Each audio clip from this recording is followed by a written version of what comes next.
As someone who was an unfulfilled government leader, I help accomplished women over 50 to design their purposeful next chapter. That's all about them. In the upcoming days, we will have an actual workshop to support these women, to support your next chapter. And it is simply called AI in your next chapter. Please click the link below, and I invite you to come and learn more about your upcoming life. And we'll be happy to have you. Today, we're going to have a dynamic duo. But before that, welcome to Lead Like You Mean It, people. We have Jimi Bingham. I always have to make sure I say the last name correctly. And we also have Koby Dumas. I like to bring them on stage. There you go, gentlemen. Hi, Carla. Hello, Hey, Carla. How are you? guys. So, for my introduction, Koby is a dynamic entrepreneur, CTO, and co-founder of Podcast Excellent Academy, and co-founder of Great Employees Matter. With over 20 years of corporate executive experience, he specializes in leadership development, team building, and helping individuals grow from average to exceptional. Jimi Bingham is a seasoned leader in corporate relations and employee development, co-founder of Great Employees Matter and Podcast Excellence Academy, and founder of Boomer Bing. That's cool. I like that, Boomer Bing.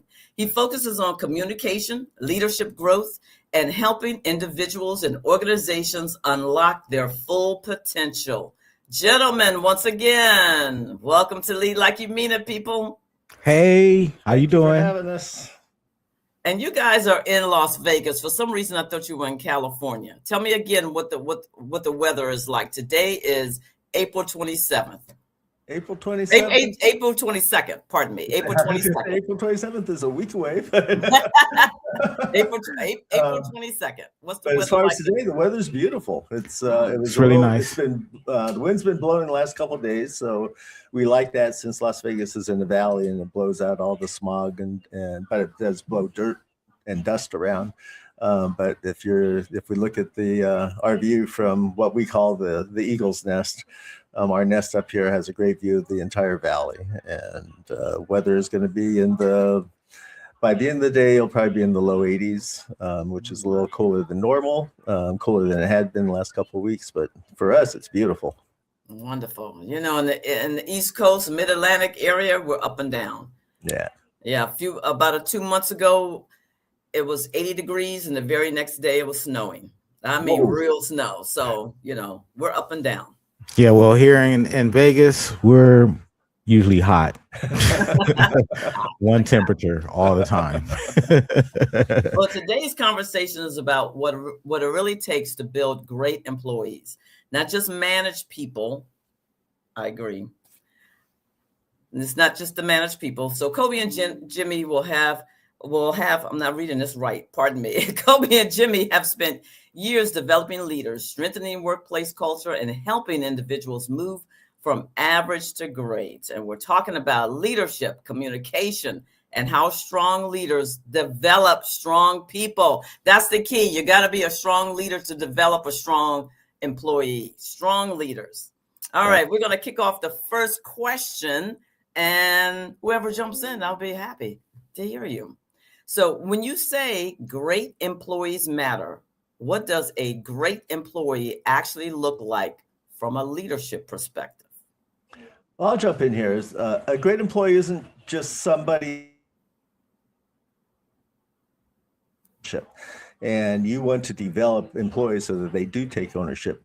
They don't wait to be told what to do. They think, they anticipate. They're concerned about outcomes, not just the instructions that a leader will give them. So from a leadership perspective, greatness shows up in three ways: accountability, adaptability, and alignment. And I like to add, from a leadership perspective, it's really up to us to make sure that we facilitate the right environment in order for a great employee to thrive. So it's really a two-way street, the great employee journey.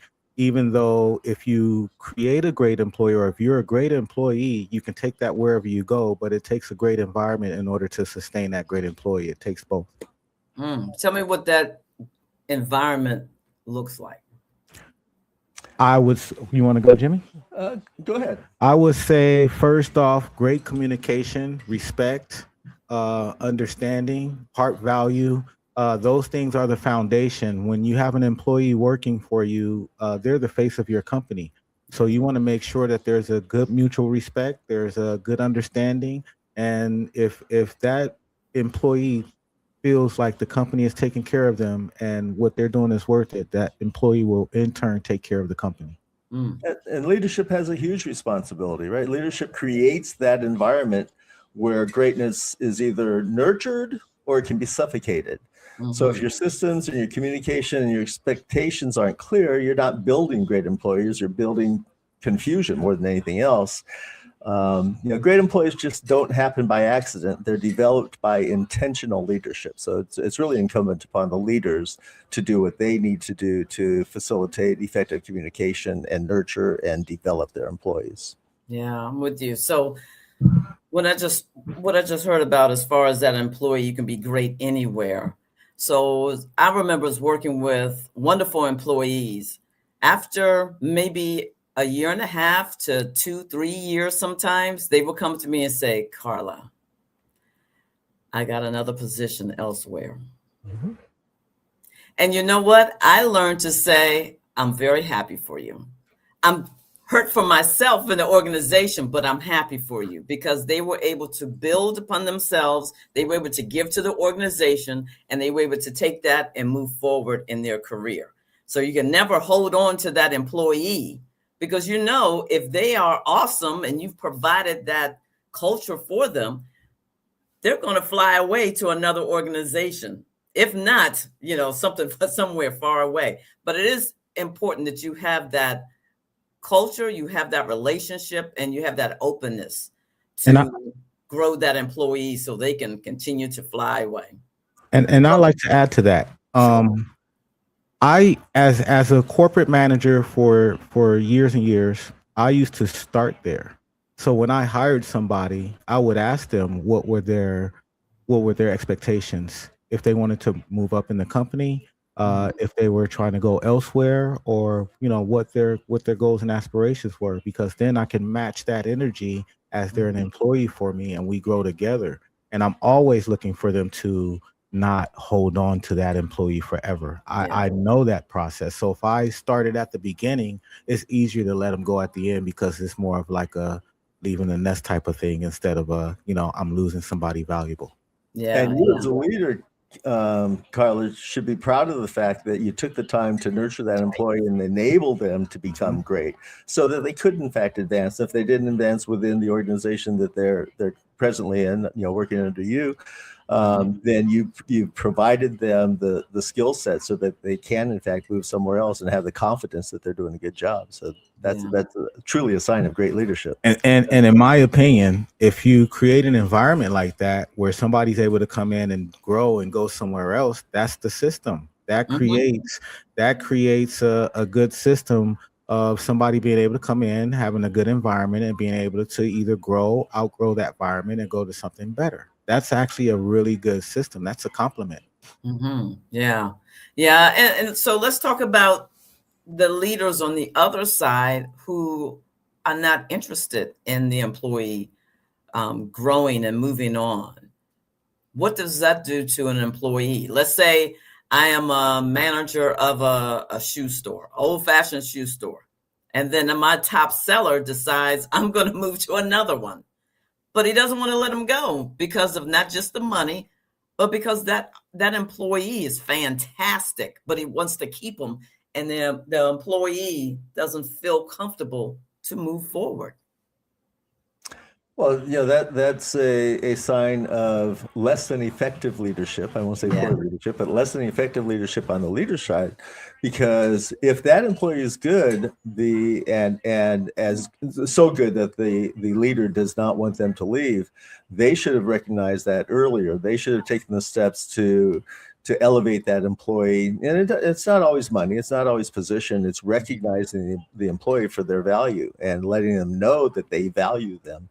If they had done a better job of doing that all along, it's less likely that the employee would have to leave. But sometimes employees do have to leave. They, an employee might be part of a family, and the wife gets a new job and has to move to New York, and so the husband wants to follow along, so he has to leave that shoe shop and go find employment in New York. And so you can't stop somebody from doing that, from taking care of their family and living their lives.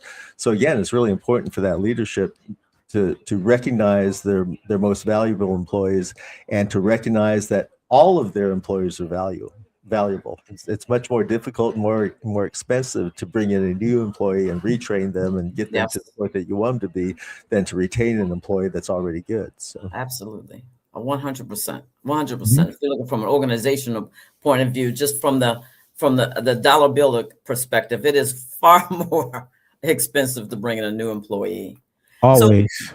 So talk about what you all are doing in your business to continue to build great employees. Koby, I'll let you take that, because Koby is the architect of our corporate structure, right? We really have 4 businesses that are aligned and work well together. And Koby has orchestrated that and created the architectural structure so that that's effective. So Koby, you want to talk about how the 4 work together? Yeah. So Jimmy said the eagle's nest. It's the owl's nest when he's talking, right? Owl illustrates wisdom and communication, and the eagle is leadership, right? So, but our system, we started with Great Employees Matter, but started to realize that in order to be a great employee, you need foundations, you need things, you need systems, you need to be in order. So a lot of that came out from mainly trying to help people organize, like personal development, right? Getting themselves together, getting them organized, getting a routine and a system in your life, having a plan and things like that. And it just grew from there to where the foundation turned into us really doing a lot of personal development coaching in our environments. And my environment was podcasting. That's what I was teaching at the time while I was building Great Employees Matter. And so it just kind of all grew together, and we started teaching everything in one spot, because in order to have a good podcast and monetize it, you have to have a good foundation, branding, marketing. You got to have a map. You got to have a system behind it. And so all of these things fit in both worlds. So we just kind of put them all together. Cool beans. So Jimmy, explain to us what's Boomer Bing. So Boomer Bing ended up being a byproduct. Actually, it was a resurrection. Boomer Bing was something that I thought of maybe 5 years ago, as I was considering retirement, what I was going to do.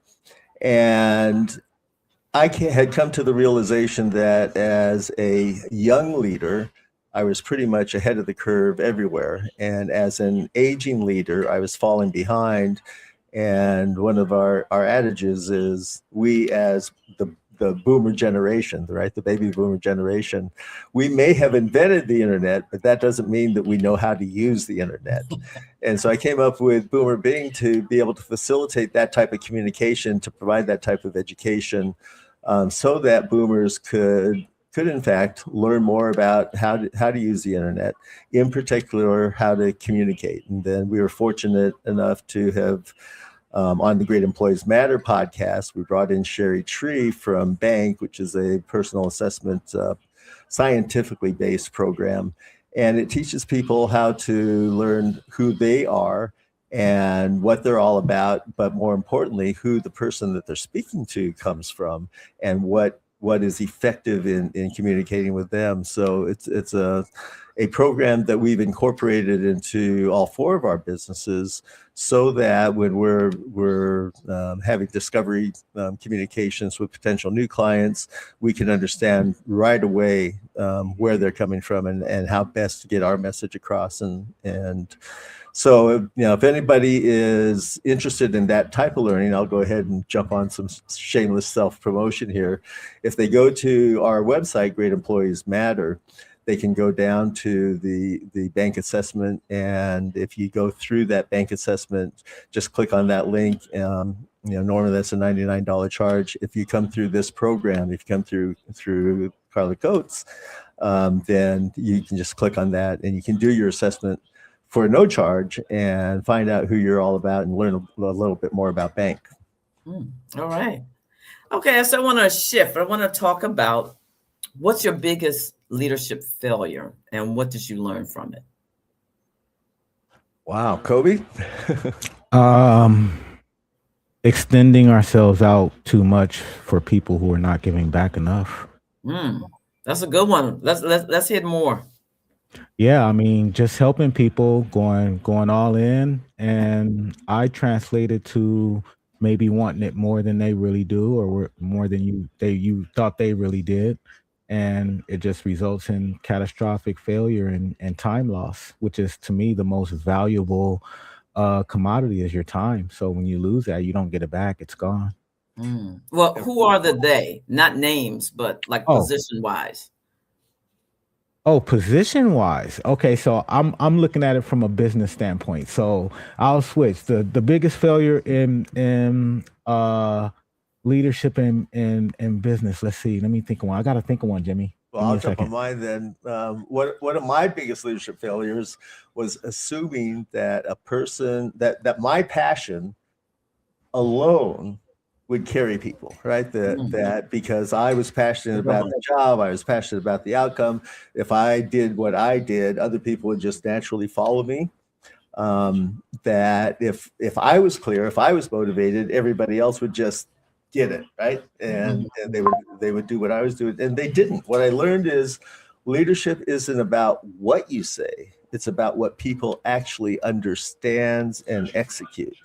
So I think my biggest failure when I was a young buck, when I first got into management back in my USC days, was just assuming that people would follow my lead, would understand what I was trying to do with and for them, and found out that they didn't. So I had to change my communication and leadership style to really get at their level or rise to their level and be able to communicate effectively, so that the entire group, the entire organization grew from that.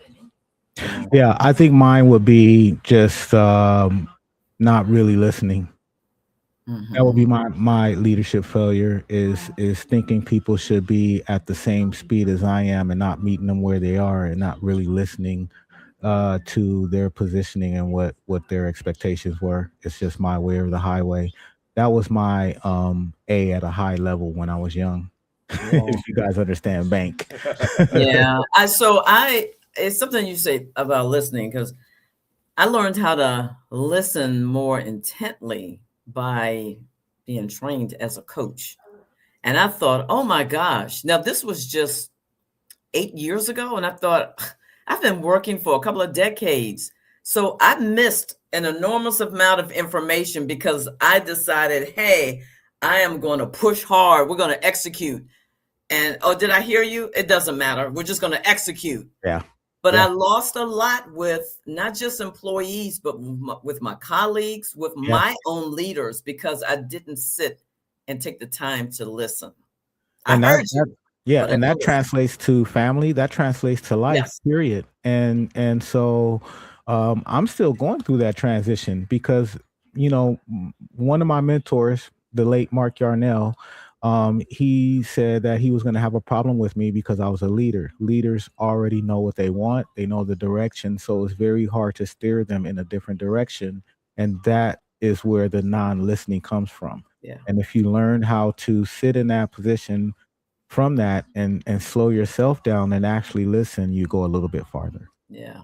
That's a great point. Now, I find myself that I lead with clarity first, right? And just making sure that everybody is understanding each other, that the employee understands what I'm saying, that I understand the employee's point of position, and that I don't assume anything, and I don't expect them to assume anything. The more clear that I can be, the better they're going to be in following instruction and in developing themselves into becoming good leaders. So now, Koby talked about slowing down. You both talked about slowing down. Now I can slow down long enough to make sure that people understand. And so I find myself leading more, with empathy, with more clarity, and certainly with less assumption. That's an excellent point. Less assumption. As I believe a lot of leaders, including me, I just assumed you understood that we were going to follow this path and that you were going to get on it and you were going to rise to my energy level, right? You sound just like me. Level went down. I'm like, what is your problem? Right. People looking at you like that, like, what is your problem? This guy, come on, man. Yeah. Right. Yeah. And you're like, come on, chop, chop. What's the problem? Right. You had to learn that people are different and they have different experiences, different background. Yeah. So I would agree with you, Koby. With mine would be the listening part is a failure, and that's, as I mentioned earlier, that's with the employees, with my colleagues, and with my leadership. It was all around, definitely all around. But see, some people look at failure as a negative. I don't. Right? That failure is teaching me to change. That failure is teaching me what not to do. That failure is teaching me to move forward. That's what I tell people. You take that failure, you put it behind you and let it push you forward. Don't use it to stop you. That's when failure becomes negative, when it stops your momentum. Fantastic. Okay. I'm going to roll with these questions now. Connie knows I just normally ask one question, but I'm doing it today. All right, we love questions. All right, so as leaders who've worked both in corporate and entrepreneurial spaces, what leadership boundaries have you established that help you lead effectively? One of the biggest boundaries I've set is I just don't carry what doesn't belong to me. Right. We can't own anyone else's emotions. We can't own their effort. We can't own their discipline. All we can do is provide the leadership so that they take their emotions out of a situation, that they give their maximum effort, that they're disciplined enough to do their job. I don't like punishing employees. I would rather reward employees than punish them. So if you set up those boundaries and let the employee know that you're not going to put up with any nonsense when it comes to the communication piece and their interaction with the other employees, then you have a much better opportunity to really work with that employee and develop them. Okay, so give me some examples of the boundaries. Clear expectations, defined roles, systems. So these are all things that Koby really focuses on.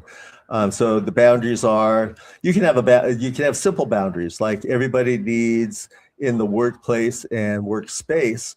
There's times when you need your own space, right? And leaders in particular, they might need to set aside half hour a day where they focus on whatever they need to focus on returning phone calls, on writing letters, on dealing with HR issues.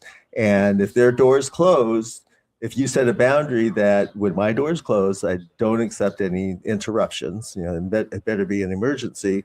And then I generally try and leave my door open as much as possible so that people know that when the door is open, then they have the opportunity to come in and express whatever they need to express, ask any questions they want to do. But when the door is closed, respect my boundary of that's my time that I need for myself. And I do it from the center and try to teach people boundaries from the inside out, meaning starting with your expectations and your map and your heart value, right? And if those things are in core from the internal, you work that outwards and it'll come back, right? So maintaining yourself, your discipline, your personal systems that you should set up for yourself, your respect and things like that, Those are the boundaries that I respect, and I coach, I teach, and I operate by that as well. And boundaries themselves create respect, right?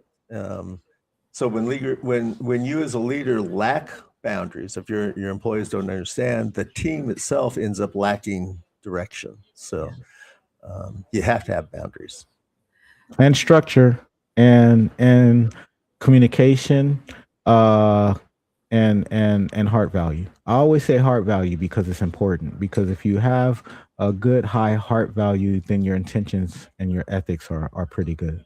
Mm. Okay, so one thing that I'm hearing is that the two of you have different personalities. Yes, ma'am. Different personalities, different backgrounds. So how do you work your leadership together as partners in a business? I'll start by saying Jimmy Jimmy can everything that I need help with, Jimmy supports. Oh, cool. I'll just say it like that. It's an opposite, and we work well together because we fill in blanks for each other.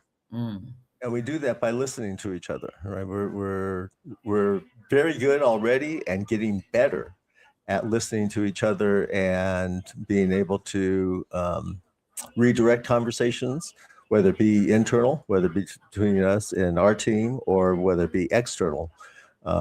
And that skill set has proven to enable us, because we do have very different personalities. We have a lot of similarities, but from a work perspective, we have very different personalities. Facing the employee, and I think we complement each other incredibly well. That's cool. Who's the early morning person and who's the one that, what I deal with it a little later? Because that's my prime time. Well, it's funny because I would consider myself the early morning person. I try to be down by 10 and generally get up at 2. And we have a 6:00 session every morning, 7 days of the week. And Koby, however, is wait a minute. 6 o'clock? You're talking about 6 a.m.? Our day, 7 days a week, we begin at 6. I usually give up around 9 at night. I try and put in a 15-hour day. Koby generally works beyond that, and he'll cat nap during the day. He'll take 20 minutes, and I'll revive him for another 4 hours. And at night, I don't even know when he sleeps. I know that I try and retire I try and go upstairs around 9. And my wife says, "Oh, you still live here?" And I say, "Yeah, I do." And then so I go to sleep, and if I get up in the middle of the night to deal with the dogs or anything, and I come downstairs, at least 50% of the time Koby's still up, so I don't know when he sleeps. So I don't know how to answer that. but no, I just stay busy. And what was the question? Because Jimmy talked for a while. Now, who's the early person? Basically, who's the early person and who isn't? No, we're both early. I think it's right now all hands on deck for us. It's just business, and now it seems like I live here. I do kind of live here because my wife's gone. I'm just explaining to your audience. My wife's gone. I have my own place, right? But since she's been gone, I've been working here, so we've been doing a lot of work. So no, we don't sleep a lot. We work mostly. Okay. And have a great time doing it. We love what we do. I'm going to attribute a lot of this to our business is up. And when we started Bank, which you guys are familiar with, and they said that it would go up 300% by learning Bank, I can say that we can vouch for that because I'm super busy, right? I have to put in those type of hours because if I don't, then we'll fall behind. And not only that, my relationship improved immediately after starting Bank. So I'm telling you guys, learn it. It is incredibly good. Go crack your codes. Crack your code. Cool beans.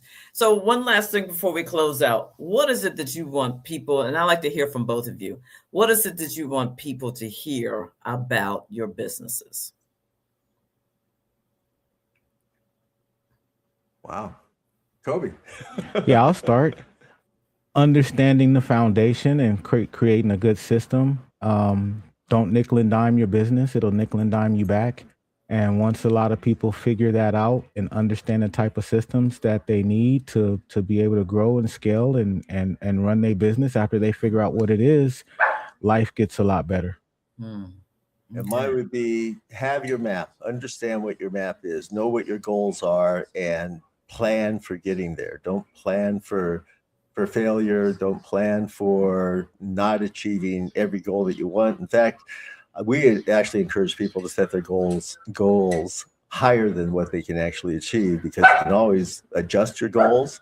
But if you set them too low, then you'll settle for less than what you're entitled to. Everybody has something major to contribute to society, and if you can appreciate that in your life, then your life will be much better.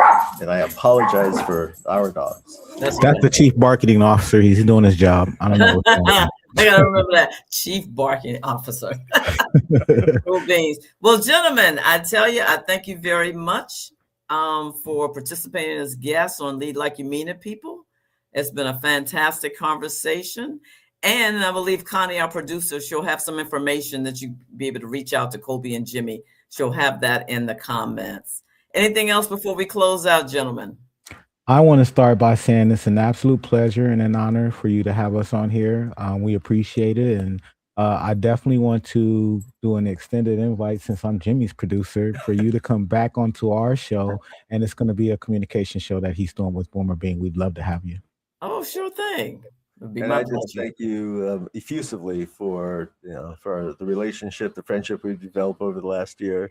Thank you for being on our show. As Koby says, we'd like to have you on our updated show. And to the audience, thank you for listening. Carla has a great show. She's a great leader, and especially for the female leaders in this audience. Follow what Carla does. She'll take you down the right path for sure. Yeah, thank you so much for sharing that. I appreciate that. All right, guys, try to keep cool in that Las Vegas weather. Oh yeah. Yes, ma'am. All right, we're out here. We'll see you guys in 2 weeks on Lead Like You Mean It, people. To my producer Connie, we thank you, and we're out. Bye, everybody.